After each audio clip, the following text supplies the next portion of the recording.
Hello दोस्तों, ऑक्टीफॉक्स horror movie time पेश कर रहे हैं सुष्मिता सेन की बेहतरीन हॉरर थ्रिलर मूवी वास्तुशास्त्र। ये कहानी है एक छोटे से परिवार की जो शहर से दूर एक नए घर में शिफ्ट हुए थे, जहां उनका सामना अतृप्त आत्माओं से होती है जो उनके जीवन का रुख ही बदल देता है।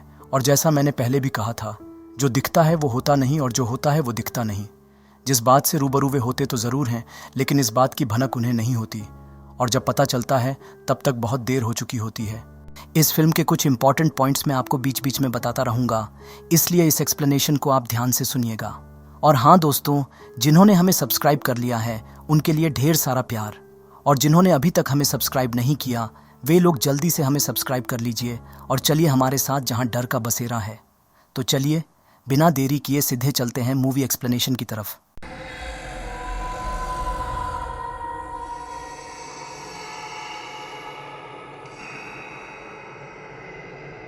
फिल्म की शुरुआत एक चांदनी रात से होती है, जहां हम एक व्यक्ति को देखते हैं जो साइकिल पर अपने घर जा रहा होता है। तभी जंगल में वो एक लड़की को रोते हुए देखता है, जिसे देख वो हैरान हो जाता है, इतनी रात गए इस जंगल में ये कौन है। तो वो उससे मदद के लिए पूछता है, लेकिन वो लड़की रोती ही रहती है। ये देख वो उस लड़की के पास जाता है, उसे कुछ आवाज़ सुनाई देती है, जिसे चेक करने पर उसे वहाँ एक गेंद दिखता है जिसे वो इग्नोर कर देता है। तभी वहाँ तेज़ हवाएं चलने लगती हैं और दूसरे ही पल वो लड़की भी वहाँ से गायब हो जाती है, जिसे देख वो चौंक जाता है और अचानक वो लड़की उस पर हमला कर देती है। और ये सीन यहीं कट हो जाती है, जिसके बाद की कहानी कुछ साल बाद से शुरू होती है, जहाँ हम पुणे शहर में रहने वाले डॉक्टर झिलमिल राव और उसके पति विराग राव को देखते हैं, जो पेशे से एक नॉवलिस्ट होते हैं। शहर के शोरगुल से दूर वे अपना एक आशियाना ढूंढ रहे थे जो आज उन्हें मिल गया था। वो घर बहुत बड़ा था और वास्तु के अनुसार बनाया गया था, जिसे देख झिलमिल बहुत खुश हो जाती है। और कुछ दिन बाद उनका पूरा परिवार सामान लेकर आ जाते हैं, जिसमें उनका बेटा रोहन और झिलमिल की बहन राधिका होती है, जो एक कॉलेज स्टूडेंट है। उस घर में हम कुछ पैरानॉर्मल एक्टिविटी को देखते हैं, जिस पर किसी का ध्यान नहीं जाता, लेकिन इससे हमें समझ में आ जाता है कि उस घर में पहले से ही आत्माओं का वास है, जो उन्हें नहीं पता था। उन्हें तो ये घर बहुत सस्ते दाम में मिल गया था, जिससे वे बहुत खुश थे। उस घर के लॉन में एक जला हुआ पेड़ होता है, जिस पर विराग एक झूला लगवा देता है। सारा अरेंजमेंट करते हुए शाम हो जाती है, जहां हम देखते हैं कि उनका बेटा रोहन अपने खिलौनों के साथ खेल रहा है, जहां अचानक एक गेंद उसके पास आती है, जिसे देख वो समझ नहीं पाता तो उसे अपनी माँ झिलमिल के पास ले जाता है। तो झिलमिल उसे साफ करके रख देती है और सभी सोने चले जाते हैं। लेकिन तभी घर के अंदर हम एक काले साए को देखते हैं। रात को झिलमिल और विराग अपने नए घर में आने की खुशी को सेलिब्रेट करते हैं और डांस करने लगते हैं। तभी उनका अलमीरा गिर जाता है, जिससे वे दोनों बाल बाल बचते हैं, लेकिन इसे इग्नोर कर वे लोग सो जाते हैं। और हम एक औरत की आत्मा को उस झूले पर देखते हैं, जो उस घर को ही देखे जा रही थी। दूसरे दिन की सुबह वे लोग वापस अपने रोज़मर्रा की ज़िंदगी में लग जाते हैं। रोहन को ब्रेकफास्ट करा के झिलमिल और राधिका शहर की तरफ निकल जाते हैं, जहां झिलमिल उसे कॉलेज में ड्रॉप करके अपने हॉस्पिटल चली जाती है। दूसरी तरफ विराग भी नए नॉवल पर काम करने लगता है और रोहन भी वहां उस गेंद के साथ खेल रहा है। तभी वो गेंद अपने आप ही हवा में रुक जाती है, जिसे देख रोहन चौंक जाता है और ये बात अपने पापा को बताने लगता है।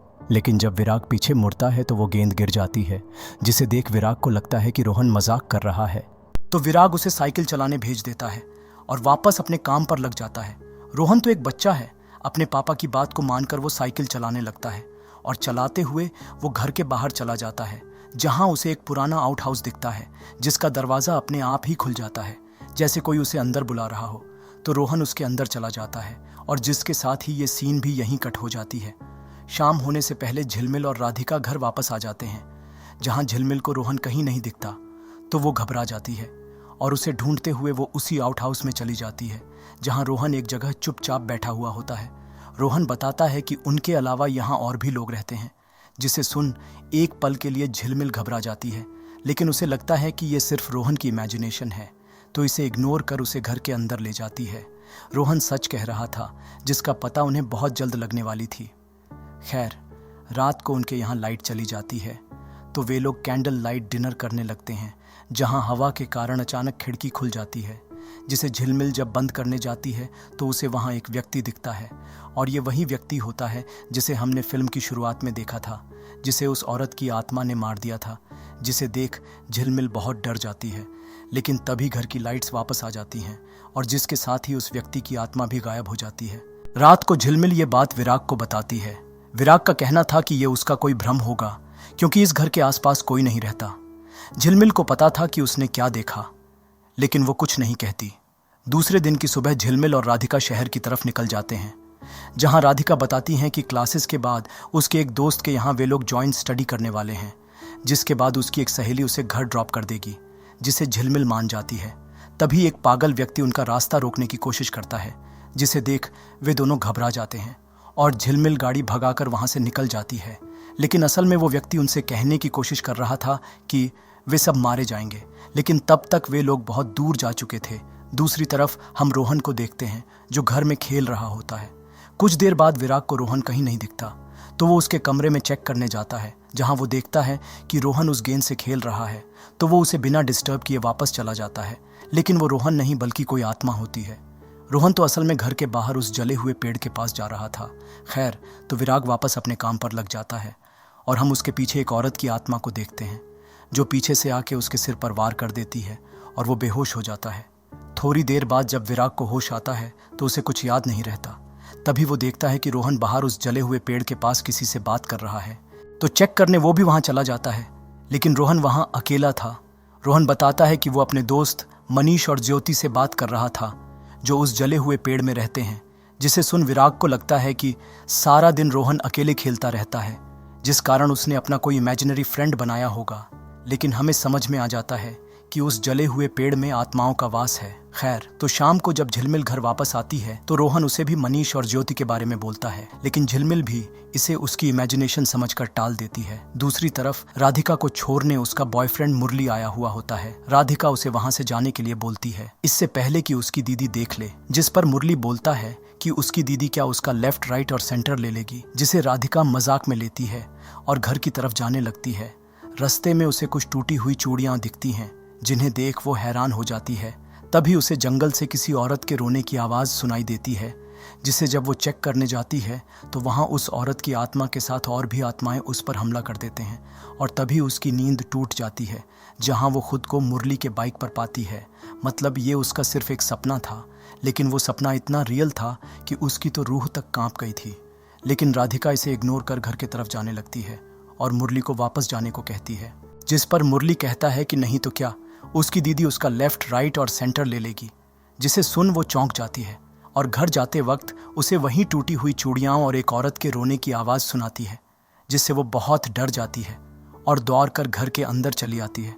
उसकी ऐसी हालत को देख झिलमिल पूछती भी है, लेकिन राधिका कुछ नहीं कहती और सभी सोने चले जाते हैं। आधी रात को जब झिलमिल पानी पीने कमरे से बाहर आती है तो उसे रोहन के कमरे से कुछ आवाज़ सुनाई देती है, जिसे चेक करने पर उसे पता चलता है कि रोहन तो अपने कमरे में है ही नहीं, जिसे देख सभी घबरा जाते हैं और घर में चारों तरफ उसे ढूंढने लगते हैं, लेकिन वो कहीं नहीं होता। तभी झिलमिल देखती है कि रोहन उस जले हुए पेड़ पर बैठकर किसी से बात कर रहा है, जिसे देख वे सभी परेशान हो जाते हैं और पूछने पर रोहन बताता है कि वो अपने नए दोस्त मनीष और ज्योति के साथ वहाँ बैठकर बात कर रहा था, जिसे सुन विराग गुस्सा हो जाता है।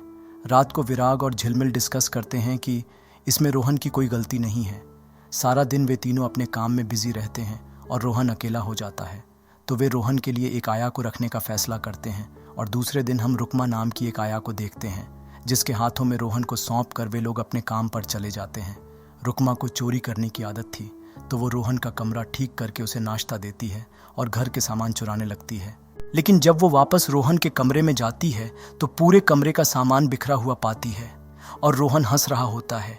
ये नज़ारा देख उसके तो होश ही उड़ जाते हैं। रोहन बताता है कि ये उसने नहीं, मनीष और ज्योति ने किया है, जिसे सुन रुकमा गुस्सा हो जाती है। तो रोहन बताता है वे दोनों बिस्तर के नीचे हैं, तो रुकमा वहाँ चेक करने जाती है और अचानक कोई उसके चेहरे पर गेंद मारता है।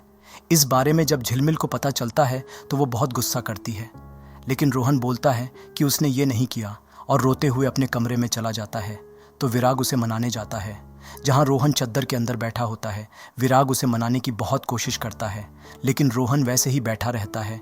तो विराग वहां से चला जाता है और शॉकिंगली रोहन तभी बाथरूम से निकलता है और उस चद्दर के नीचे मनीष बैठा होता है और हम वहां ज्योति की आत्मा को भी देख पाते हैं। दूसरे दिन शहर जाते वक्त वो पागल व्यक्ति फिर से गाड़ी के सामने आ जाता है, जो उनसे कुछ कहने की कोशिश करता है, लेकिन उसकी हरकतों को देख वे बहुत घबरा जाते हैं और वहाँ से निकल जाते हैं। उधर गेंद से मारने के लिए रुकमा रोहन को डराती धमकाती है। रोहन बोलता है वो खराब है और अपनी माँ को बता देगा कि वो चोरी करती है, जिसे सुन रुकमा बौखला जाती है और डराने के लिए उसे बाहर ले जाकर एक पल के लिए चलती हुई ट्रक के सामने करती है, जिससे रोहन बहुत डर जाता है। रुकमा उसे धमकाती है कि अगर उसने किसी को बताया तो अगली बार वो ट्रक के सामने फेंक देगी। रात को रोहन सारी बात बताता है, मतलब चोरी से लेकर डराने तक। लेकिन झिलमिल को लगता है कि रोहन मनगढ़ंत कहानी बना रहा है, जिससे झिलमिल गुस्सा हो जाती है और उसे ही डांट देती है। घर जाते वक्त रुकमा को वही गेंद रास्ते पर दिखती है, जिसे देख वो हैरान हो जाती है और तभी वो आत्मा आके उसे मार देती है।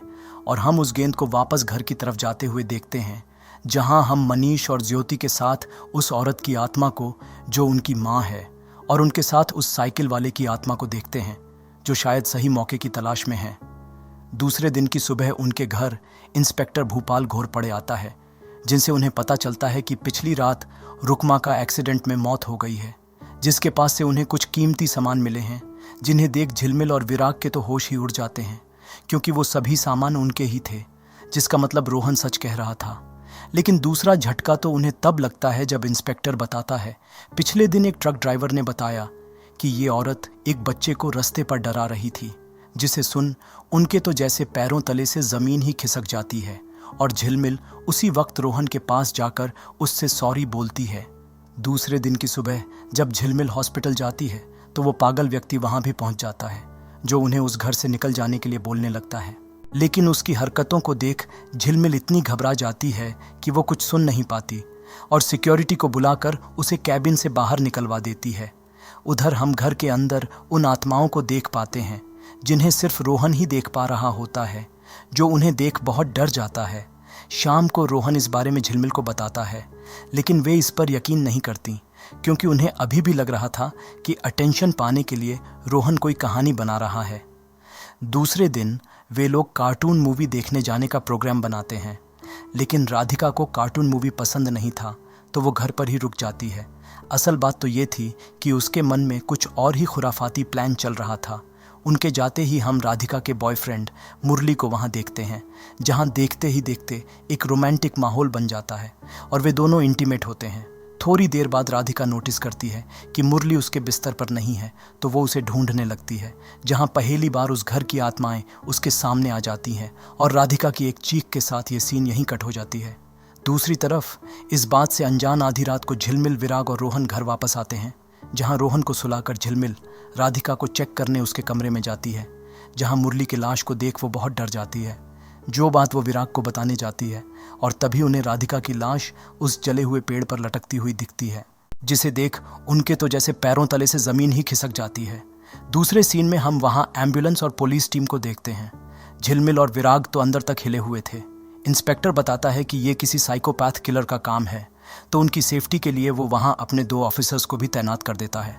दोपहर के वक्त झिलमिल को उसके हॉस्पिटल से किसी इमरजेंसी ऑपरेशन के लिए कॉल आता है, तो वो वहाँ के लिए निकल जाती है, जहाँ वो पागल व्यक्ति वापस आ जाता है, जिसे देख हॉस्पिटल के वार्ड बॉय उसे बाहर ले जाने लगते हैं। लेकिन वो ज़ोर ज़ोर से चिल्लाने लगता है कि उसने रुकमा को पहले मार दिया और अब उसकी बहन को भी मार दिया। ये सब सुन झिलमिल के तो होश ही उड़ जाते हैं कि उसे इन सब के बारे में कैसे पता, तो वो उन्हें रोकती है। वो पागल बताता है कि उस घर में आत्माएं हैं जो उस पेड़ में रहते हैं। जो भी इंसान उस पेड़ के पास से गुजरता है, वहाँ की आत्माएं उसे मार देती हैं। उस घर में इससे पहले एक औरत अपने 2 बच्चों मनीष और ज्योति के साथ वहाँ रहती थी, जिन्हें भी उन आत्माओं में मार डाला, जिनकी लाश आज तक पुलिस को नहीं मिली। मनीष और ज्योति का नाम सुन झिलमिल के तो होश ही उड़ जाते हैं, क्योंकि ये वही नाम है जो रोहन लेता रहता है। मतलब इतने दिनों से रोहन उन बच्चों की आत्मा के साथ खेल रहा था, और उसका ये कहना कि उनके अलावा इस घर में और भी लोग रहते हैं, वो सच थी। मतलब रोहन उन आत्माओं को देख पा रहा था। ये जान झिलमिल उसी वक्त घर की तरफ भागती है। दूसरी तरफ हम विराग और रोहन को देखते हैं, जो घर पर ही थे। तभी वो आत्मा उन पर हमला कर देते हैं। उनकी चीख को सुन जब वो पुलिस ऑफिसर्स घर के अंदर आते हैं, तो वो आत्मा उन पर भी हमला कर देते हैं। थोड़ी देर बाद झिलमिल वहाँ पहुँच जाती है, जहाँ वो देखती है कि दरवाज़ा खुला हुआ है और घर में कोई भी नहीं है। तो वो इंस्पेक्टर को कॉल लगाती है और बताती है कि उसके पति और बेटा घर पर नहीं है, और साथ ही वो 2 ऑफिसर्स भी यहाँ नहीं हैं। जिसे सुन इंस्पेक्टर उनके घर की तरफ निकल जाता है। झिलमिल उनका इंतज़ार करने लगती है।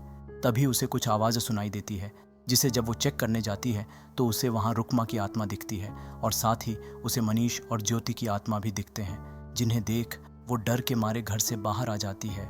जहाँ झिलमिल को उस आउट हाउस से रोहन के पुकारने की आवाज़ सुनाई देती है तो वो तुरंत रोहन को वहाँ से बाहर ले आती है, जहाँ उसे उन सभी मरे हुए लोगों की आत्माएं दिखती हैं, जिनमें राधिका की आत्मा भी होती है।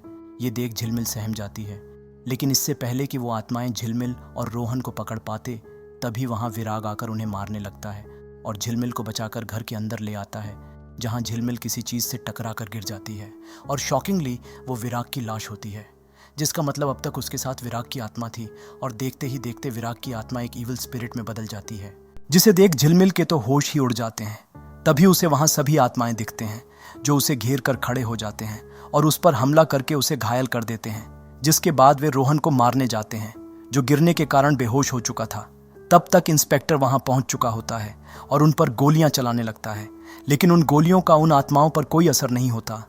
ये मौका देख झिलमिल रोहन को लेकर वहां से बाहर आ जाती है और तभी वो आत्माएं इंस्पेक्टर को मारकर बाहर फेंक देते हैं, जिसके दूसरे ही पल इंस्पेक्टर की भी आत्मा बाहर आ जाती है।